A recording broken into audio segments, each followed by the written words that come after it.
কিছু মেহমান দাওয়াত করেছিলাম ইফতারি করার জন্য। হঠাৎ করে আমার এত বড় বিপদ হবে ভাবতেও পারিনি। আমার হাসি খুশি ছেলেটা, খেলাধুলা করার ছেলেটা হঠাৎ অসুস্থ হয়ে পড়লো।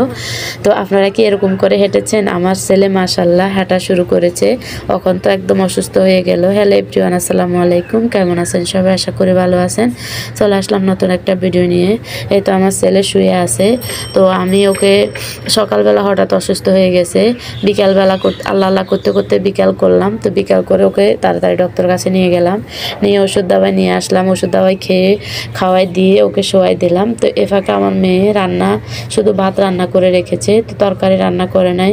ও তো এত কিছু রান্না করতে পারবে না। তো আমি ওখান থেকে এসে তরকারি বসাই দিলাম। এখানে ভেন্ডি ভাজি করতেছি আর ওখানে গরুর মাংস রান্না করতেছি।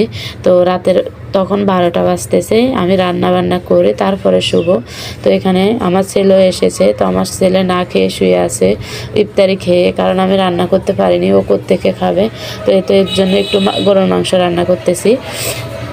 তো মা না থাকলে, মা যদি সংসারের কাজ না করে কি করবে? আর কেউ তো আর হেল্প করার নেই বলেন। আমার মেয়েটা তো ভাতগুলো রান্না করেছে।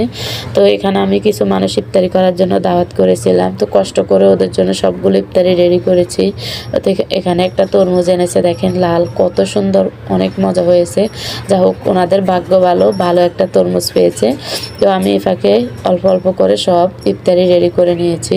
আমার সমর্থ হিসাবে আমি কিছু মানুষকে দাওয়াত করেছি ইফতারি করার জন্য। তো আপনারা আমার জন্য অনেক অনেক দোয়া করবেন, যাতে আমি পরবর্তী বছর বেঁচে থাকলে অনেক মানুষকে ইফতারি করাতে পারি আর দিতেও পারি।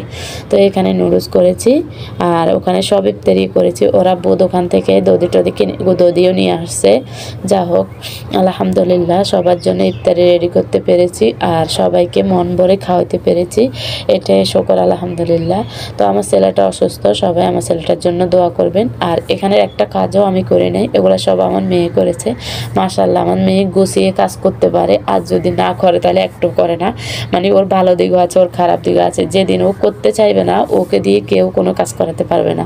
আর যদি ওর মন থেকেও করবে, সেদিন আমি ঘরের কোনো কাজ করতে হয় না, ও সব কাজে আমার সুন্দর করে সাজিয়ে গুছিয়ে করে দেয়। তো সবাই ওর জন্য দোয়া করবেন। আমার মেয়েটা একদম অসুস্থর মতোই, ও কতক্ষণ সুস্থ থাকে, কতক্ষণ অসুস্থ হয়ে যায়। তো ও কিন্তু সবগুলা রোজা রাখতেছে। সবাই দোয়া করবেন ওর জন্য, যেন সবগুলা রোজা রাখতে পারে। তো আমার ভিডিওটি কেমন হয়েছে অবশ্যই কমেন্টে জানাবেন। যদি ভালো লেগে থাকে লাইক কমেন্ট শেয়ার করে দিবেন। তো আজকের ভিডিও পর্যন্তই।